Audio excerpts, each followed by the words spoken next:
Y yo tengo muchos años impartiendo en la Universidad Autónoma de Ciudad Juárez, en IPSA, filosofía del derecho, esa materia, y teoría general del Estado. Y entonces, por el contenido de la materia, forzosamente tiene que abordarse en la evolución del derecho y del Estado el pensamiento de Santo Tomás. Entonces, yo no voy a ser más pretencioso que hablar sobre la filosofía política y sobre la idea del derecho de Santo Tomás y tratar de identificar aquellas partes de su pensamiento que tienen vigencia en la actualidad o que debiesen tener vigencia en la actualidad. Por cierto, cuando mencionaba el ingeniero la evolución del pensamiento griego y que fue describiendo cuándo fueron encontrando la dualidad alma, cuerpo, hombres, cuando llegué a esa parte de la lectura que trataba de acercarme de Santo Tomás, su idea del nombre era muy innovadora, porque lo entiende obviamente como la unión de alma y cuerpo, pero el alma no está pegado al cuerpo, el cuerpo es finito y mortal, el alma es divina e inmortal, no perece cuando perece el cuerpo. Y en esas condiciones casi me imaginé al hombre como un alma divina que trae un cadáver a cuestas. Sí. Bueno, advertido esto de que únicamente voy a hablar sobre el aspecto de la filosofía política y de la idea del derecho Santo Tomás, empecemos por reconocer la gran influencia que en lo que se refiere a filosofía política tienen dos personajes: San Agustín, con su pensamiento de la ciudad de Dios, y desde luego Aristóteles con su política. Debo advertir que la palabra política en Aristóteles, que tanto influyó en Santo Tomás, no tiene el mismo significado que le damos hoy a la palabra política. Hoy, cuando escuchamos la palabra, inmediatamente la identificamos con candidatos, con campañas electorales, con elecciones, con guerra sucia, con fraudes, con todo eso. Pero para los griegos la política era de poli, muchos, y cos, relativo a los muchos, es decir, relativo a la sociedad, a la comunidad. Y empezó Aristóteles su obra con una frase contundente: el hombre es un animal político, que significa es un animal social, es un animal gregario. Y de ahí parte Santo Tomás acepta el dicho aristotélico: el hombre es un animal social. Pero cada individuo tiene su finalidad, y su finalidad es ser feliz. Nadie prefiere el sufrimiento a la alegría, el dolor al placer, lo malo a lo bueno. Todo el mundo quiere ser feliz, estar bien. Para eso fue creado, para estar bien, no para sufrir. Y terminó sufriendo, pero pues por otros detalles. Sí. Bueno, dice Santo Tomás: el hombre solo, y en eso sigue Aristóteles, que establece solo la bestia y el semidios viven aislados. Eso no es lo natural. Lo natural es que vivan junto con otros hombres. El hombre solo no puede satisfacer sus necesidades. Entonces, de una manera natural, busca vivir con sus semejantes, y para ello, el instrumento que le permite establecer una relación de comunidad es el lenguaje. Por medio del lenguaje se identifican las necesidades, se identifican las ideas, se identifican los propósitos, el folclore, las costumbres, las tradiciones, etc. Y se da una identidad que cohesiona. Pero, si en esa comunidad se deja a la gente suelta y cada quien va a buscar su felicidad y no hay alguien que coordine, que equilibre, que armonice, que organice, eso va a ser el caos. Eso va a ser una zona de conflictos. Es necesario que exista en la comunidad un gobierno. Y dice, cito a Santo Tomás, siendo pues natural que el hombre viva en sociedad, los hombres necesitan que alguien rija a la multitud. Es decir, la autoridad es una necesidad natural para evitar el caos. ¿Y qué entiende Santo Tomás por sociedad? Dice, y cito, bien parece que la sociedad no sea otra cosa que un conjunto de hombres reunidos para realizar y perfeccionar algo en común. Bueno, ya tenemos que la comunidad es un conjunto de hombres que tienen que actuar en común, pero que para hacerlo constructivamente necesita un gobierno. ¿Cuál es el mejor gobierno? Santo Tomás opina que el mejor gobierno no es la democracia. En esto coincide con Platón, que Platón sostiene que la democracia es la peor forma de gobierno. Dice, porque deja en manos de la plebe insolentada, de la befa infatuada, de la chusma insuflada, las decisiones que solo deben de tomar los que saben, dice Platón. Y Santo Tomás dice, el mejor gobierno es la monarquía, no la democracia. Porque a los gobernantes les corresponde establecer en la comunidad las condiciones de una vida buena. Y una vez que instauran las condiciones de una vida buena, deben conservarla. Y una vez conservada, deben mejorarla. Y en ese sentido dice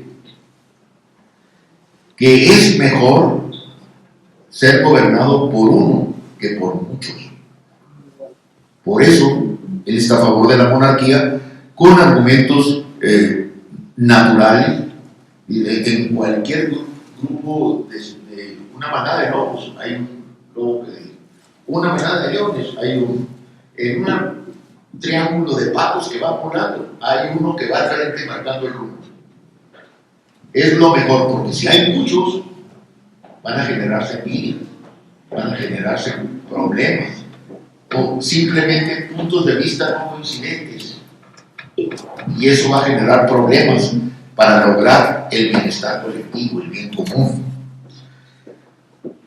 Es imposible, dice Santo Tomás, y cito, que el bien común de la nación vaya bien si los ciudadanos no son virtuosos, o cuando menos a quienes les compete mandar, al gobernante. Y fíjense bien, quiero remarcar esta idea. No se es buen príncipe, y príncipe intentamos aquí, gobernante, el príncipe es el principal. No se es buen príncipe si no se es moralmente bueno y prudente. El buen gobernante, dice Santo Tomás, debe estar dedicado en mente y corazón al bien común. Y por eso dice, es tan difícil encontrar buenos gobernantes. ¿Y cómo lograr encontrarlos? Dice, hay que desarrollar una disciplina, una filosofía, una teoría. Y él dice, la ciencia, la teoría más importante para encontrar buenos gobernantes es la política, entendida, como dije inicialmente, no como la entendemos hoy, sino como la entendían entonces. Y cito, dice Santo Tomás, la principal de las ciencias es la que versa sobre el objeto más noble y perfecto, y siendo ello así, la política es la principal de las ciencias prácticas y la que las dirige a todas, en cuanto que considera el fin perfecto y último de las cosas humanas. Se ocupa efectivamente del bien común, que es mejor y más divino que el bien de los particulares. Y entonces, básicamente se trata de encontrar una doctrina en la política que evite la corrupción, que evite las tiranías, que evite el abuso, que evite todo aquello que no permita conseguir el bien común. Y establece Santo Tomás una premisa: cuando nos encontremos frente a un mal gobierno, frente a un tirano, frente a un corrupto, no hay que tumbarlo con movimientos, con levantamientos, con azonadas, con motines. Y dice, porque cuando eso se hace, frecuentemente se cae en una tiranía peor que la que se quería quitar. Y entonces dice, hay tres alternativas cuando nos encontramos ante un mal príncipe.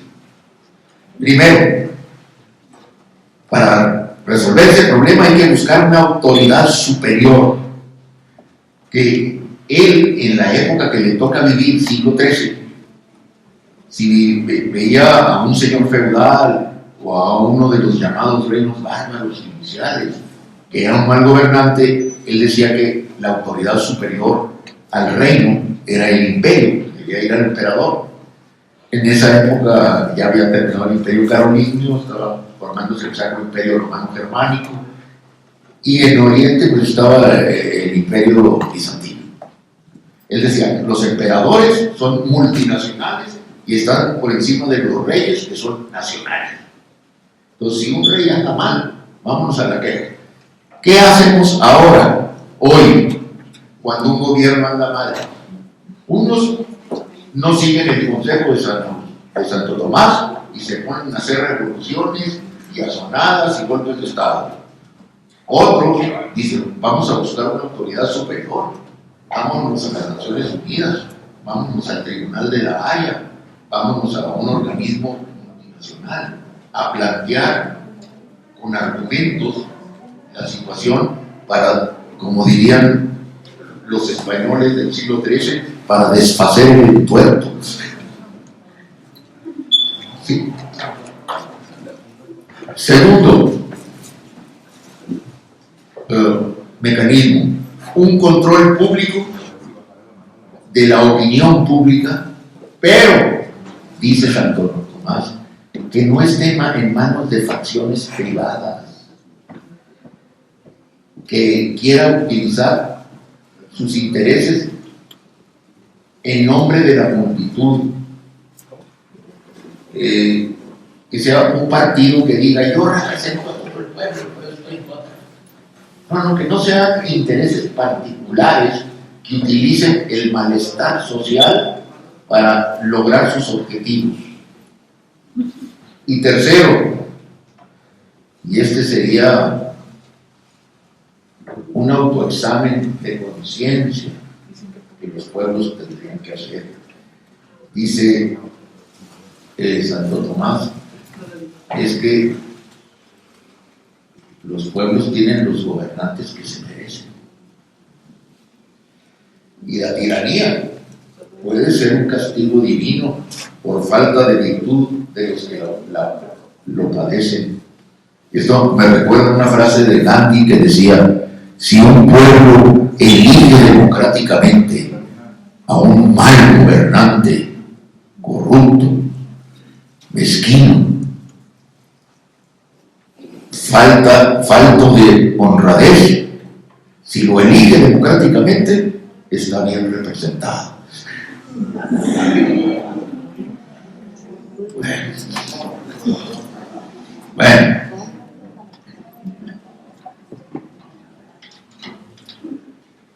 plantea, y en esto se separa un poquito de Aristóteles. Dice, la virtud del pueblo, que el pueblo sea virtuoso, depende en gran parte de que el gobernante sea virtuoso y que con sus decisiones, con su conducta, predique con el ejemplo de cómo debe ser la convivencia. Y Aristóteles planteaba que el buen gobernante lo que busca es el honor público, que se le reconozca, no busca riquezas, sino que se reconozca su probidad, estar bien en la mente y en la visión de los gobernados. Santo Tomás en esto difiere. Dice, el buen gobernante no busca el honor público. El buen gobernante lo que busca es estar bien en su conciencia porque está actuando dentro de la doctrina cristiana, porque está actuando para lograr el bien común de los gobernados.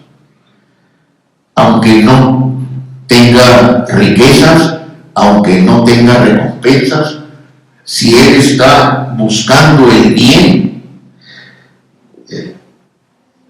está actuando virtuosamente y en obediencia a Dios antes que en buscar la gloria frente a los demás. Y además dice, esto se da, debe darse también, debe darse en un reino cristiano, aunque no desconoce que puede haber culturas no cristianas. El rey, dice Santo Tomás, debe imitar a Dios en la medida de sus capacidades. Significa que si Dios ha dispuesto el universo de forma racional, como los griegos, pues el gobernante tiene que actuar racionalmente para lograr el bienestar de sus conciudadanos. Cuando gobierne, debe preocuparse por buscar que sus ciudadanos puedan vivir virtuosamente y además debe conservar el orden y la paz. Subrayo, el orden y la paz. Santo Tomás sostiene que lo primero que debe tener una comunidad es paz. Sin paz no se puede construir nada. Cuando hay paz, entonces se puede establecer un orden dentro del camino del cristianismo. Y ese orden se cuida a través de disposiciones aceptadas por la mayoría y por los que hacen las leyes. Si hay paz, hay orden. El orden se conserva con la ley. Si la ley no se cumple, el Estado, el poder, o sea, el rey debe sancionar.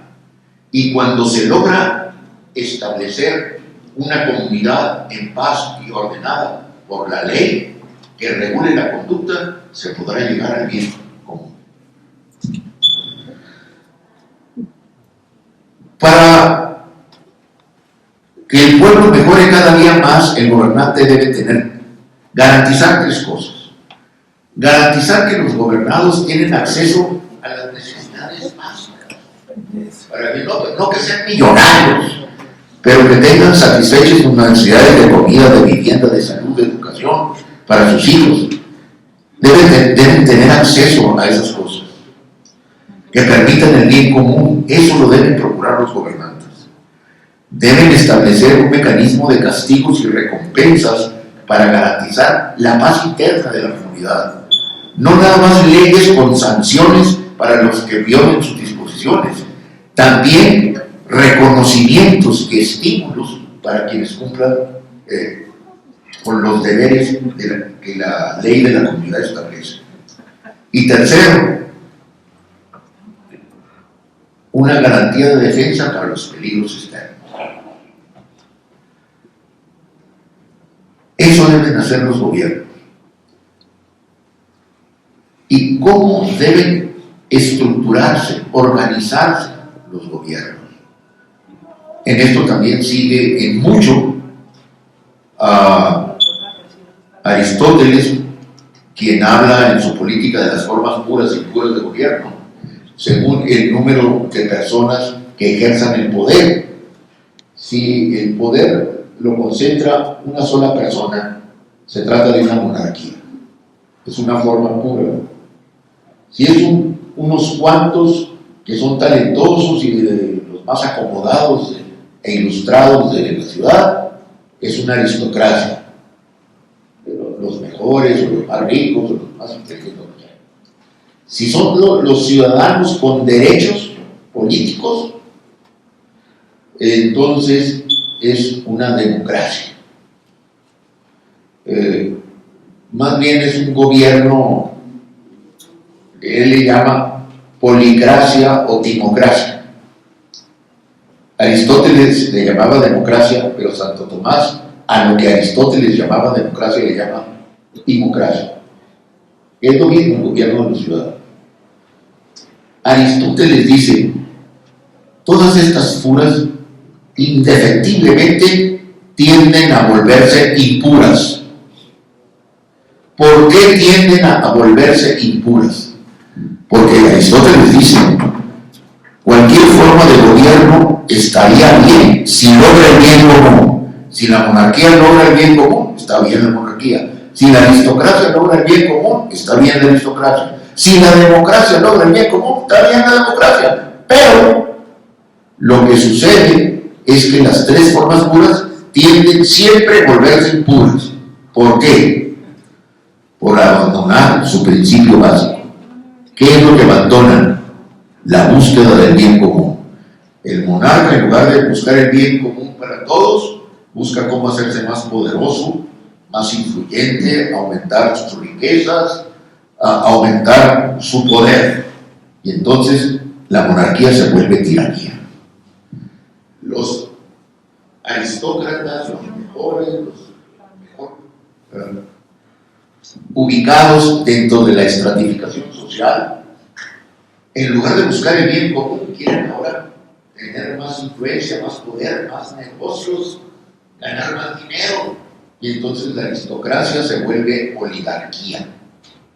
Y cuando la democracia, los ciudadanos de a pie, llegan al poder, si en lugar de buscar el bien común empiezan a decir, ahora sí, ahora nos toca a nosotros, para que vean lo que se siente, ahora es la de nosotros, entonces la democracia se vuelve democracia. Y aquí coincide con Platón, la democracia es la peor forma de gobierno, porque hace de las mayorías una tiranía de las mayorías.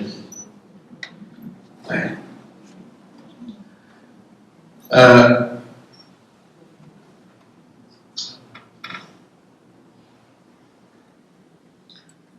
No nada más por el número de personas que ejercen el poder se establecen las formas de gobierno. La forma de gobierno, ya sabemos si es de uno, es monarquía, si son unos cuantos aristocracias, son las ciudadanías, es la democracia. Además del número de personas que ejercen, que son titulares del poder, para determinar el tipo de forma de gobierno, hay otras cosas que se deben de tomar en cuenta. Dice, el sentido de unidad de la comunidad que le den, lo virtuoso que sean los gobernantes, el grado de libertad que tengan los ciudadanos y el grado de participación que los ciudadanos puedan tener. Aristóteles, y en esto influye mucho en Santo Tomás, decía,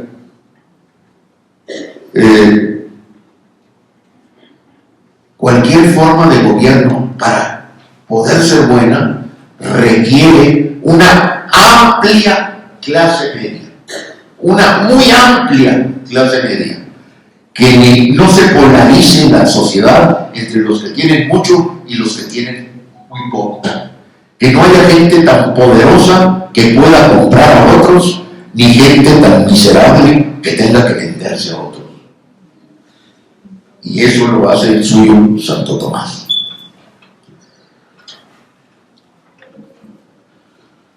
Decíamos, para él el mejor gobierno es la monarquía. El mejor gobierno, y cito, es aquel que se hace por uno solo. La razón es porque gobernar no es otra cosa que dirigir las cosas gobernadas a su fin. La multitud es mejor gobernada por uno que por muchos. Obviamente, él lo que quiere, recuerden lo que dijimos hace un momento, que el gobernante tenga pureza moral y prudencia. Cuando él habla de pureza moral y prudencia, evidentemente se refiere dentro de la doctrina cristiana. En cambio, cuando habla de la democracia, Santo Tomás dice, en el Estado popular, o sea, la democracia, en el que se busca solo la libertad, y la libertad se vuelve libertinaje. En el régimen aristocrático, lo que primero se mide es la virtud. En la oligarquía, las riquezas. Y en la democracia, la libertad. Y un régimen popular de libertad e igualdad fácilmente cede a disensiones, enfrentamientos y desigualdades intolerables y, en definitiva, a la pérdida de la misma libertad. En nombre de la libertad cercenan libertades. Una libertad formal, que es la que preconiza la democracia, sin contenido y sin limitaciones éticas, degenera el libertinaje, que es la peor regresión de la libertad. Y entonces, dice Santo Tomás, yo entiendo que la gente sea renuente a la monarquía, a ser gobernados por uno solo, que prefieren la aristocracia o la democracia porque tienen miedo que si uno solo tiene el poder se vuelva tirano. Pero son dos cosas, los dos extremos de lo malo son la tiranía y la democracia. Y entonces él propone, para tratar de superar esos problemas de gobierno en las comunidades, el régimen mixto. Y dice, la forma de gobierno óptima, el mejor modo de moderar y potenciar la monarquía es rodearla de aristocracia y democracia. No es comprensible, fíjense lo que dice Santo Tomás, no es comprensible que de las dos formas pésimas de gobierno, tiranía y democracia, pueda salir una forma de gobierno óptima. Mucho mejor proceden quienes integran el gobierno de la ciudad de diversas formas de gobierno, pues cuanto más mixto sea, tanto mejor será al tomar más ciudadanos parte en el gobierno de la ciudad. O sea, toma de la monarquía la unidad, de la aristocracia el talento y de la democracia la participación. Y en este sentido, ojalá, hoy, en el siglo XXI, se pueda regresar a la idea en nuestros gobernantes del príncipe de Santo Tomás, que fue desplazado por el príncipe de Maquiavelo. Ojalá eso pudiera pasar. En lo que a derecho se refiere, eso en cuanto a la filosofía política tomista. En cuanto a derecho se refiere, lo fundamental para él es la justicia, y él define la justicia tomando la de Aristóteles, que a su vez cita a Ulpiano, un jurista estoico romano, y dice, esto me lo hicieron, no hablo latín, pero me lo hicieron aprenderme de memoria el derecho, dice, justitias constans et perpetua voluntas iusumque tribuendi. La justicia es la constante y perpetua voluntad de darle a cada quien lo suyo, de darle a cada quien lo que le corresponde, de darle a cada quien su derecho. Y todo el mundo, sí, muy bonita frase, pero ¿qué es lo suyo de cada quien? A ver, ¿qué es lo suyo de cada quien? Y quienes hacen esa crítica, es una crítica muy superficial, porque no se dan cuenta de la enorme trascendencia de esta definición, que le da una dimensión humana al concepto de justicia. Porque antes de esta definición de Ulpiano, el concepto de justicia era el concepto griego. La justicia era un valor abstracto que existía en el universo, como el frío, como el calor, como las estaciones, como el viento. Y cuando la conducta humana la concretaba, pues se concretaba la justicia. Si la conducta humana era incorrecta, pues no se concretaba, pero ahí andaban con ese valor abstracto que lo antropomorfizaba con la diosa Temis, esa señora medio encuerada, que anda así con una balanza y un espejo y unas vendas en los ojos para demostrar imparcialidad. No, pero el gobierno dice no, es la constante y perpetua voluntad. Esta mesa tiene voluntad, el edificio tiene voluntad, las sillas en que ustedes están sentados tienen voluntad. Los únicos que tienen voluntad son los seres humanos. Y esta definición da un paso gigante. Con este ejemplo, los que estamos aquí concurriendo en este momento, si cada uno de nosotros, de los que aquí estamos en este auditorio, tenemos la actitud, la disposición, la voluntad de ejercer nuestro derecho sin perjudicar el derecho de los demás, cada quien tendrá lo suyo. Mi derecho llega hasta donde empieza el del otro. Pero con uno solo, con uno que se haga talla y que quiera beneficiarse más de lo que el derecho le corresponda, ya no podremos decir que en esta comunidad cada quien tiene lo suyo. Ya no podremos decir que en esta comunidad hay justicia. Y la trascendencia de la frase es que le quita la responsabilidad de la justicia al gobernador, al presidente municipal, al policía, al juez, al ministerio público. La responsabilidad es de todos, de que cada quien tenga la disposición de ejercer su derecho respetando el ajeno. Cuando eso suceda, cada quien tendrá lo suyo. Bueno, Santo Tomás toma esta definición, la hace suya, y él plantea una cuestión fundamental, que la justicia debe ir acompañada de otro concepto que lo mencionamos muy seguido, pero que no tenemos mucha claridad sobre eso, sobre lo que significa el sentido jurídico, de la equidad. Justicia y equidad. Ya dijimos que es la justicia, pero ¿qué es la equidad? Miren, el Código Civil del Estado de Chihuahua, en sus generalidades, en su parte introductoria de generalidades, se refiere a una figura que se denomina lesión. No es lo mismo lesión en civil que en penal. En penal es una herida. En lesión, en civil, lesión es lo contrario de equidad. Y a contrario sensu, les voy a explicar lo que es equidad. Palabras más, palabras menos, dice el Código Civil. Al que abusando de la suma ignorancia, notoria inexperiencia o extrema miseria de otro, obtenga un lucro indebido desproporcionado con lo que él por su parte se obliga.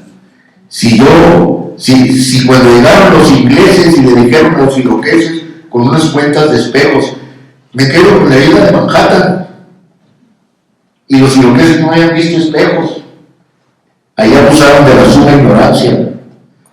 Si yo a un niño le digo, te cambio esta paleta de payaso que tanto te gusta por tu bicicleta,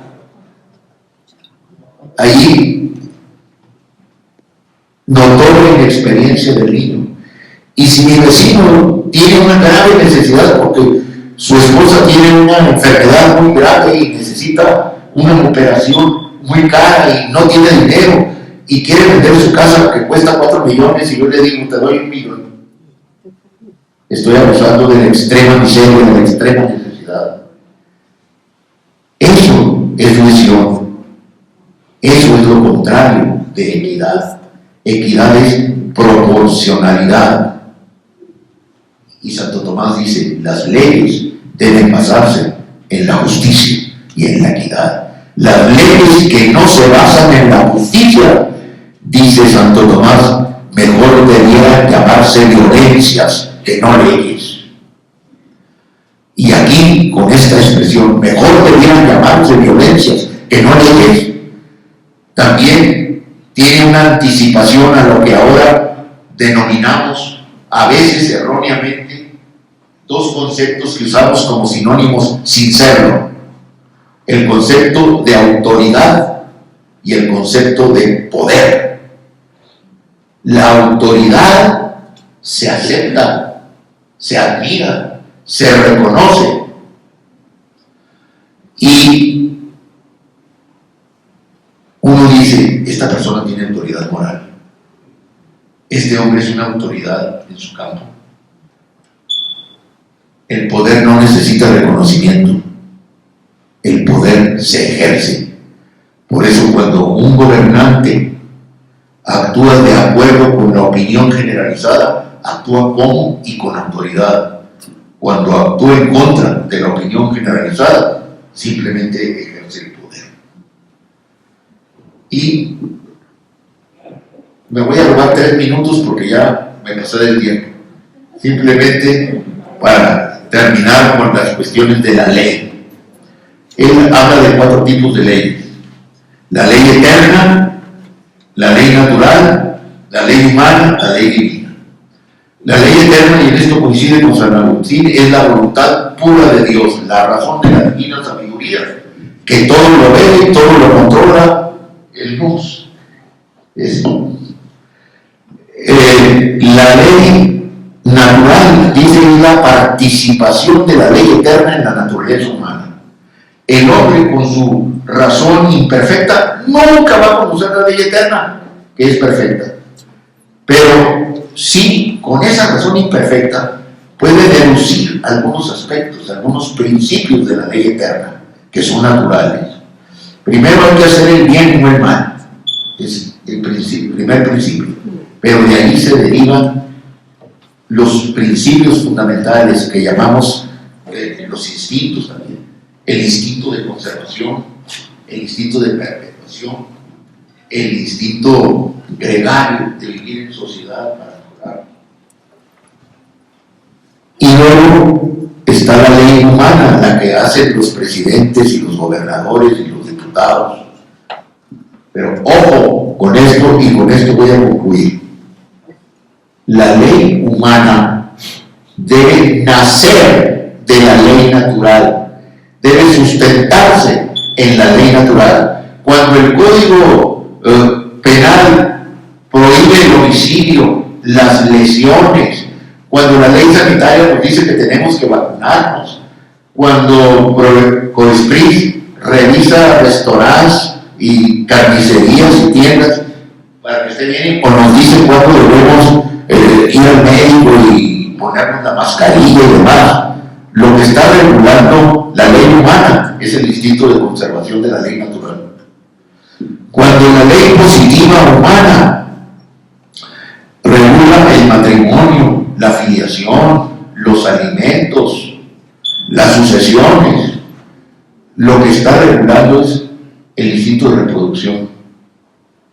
Y cuando la ley humana regula las relaciones laborales, regula la forma de organización, las elecciones, los contratos, lo que está regulando es el instinto gregario.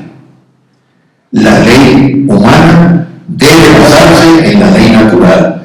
Y la ley divina es cuando Dios se cansa de nuestra razón imperfecta y ya no se aguanta y viene aquí al mundo natural a decirnos: hey, no se hagan bolas, esto es lo que quiero. Y Él directamente nos dice, como el decálogo mosaico, o las parábolas de Nazaret. Y podríamos decir más, pero piénselo. Muchas gracias. Muchas gracias.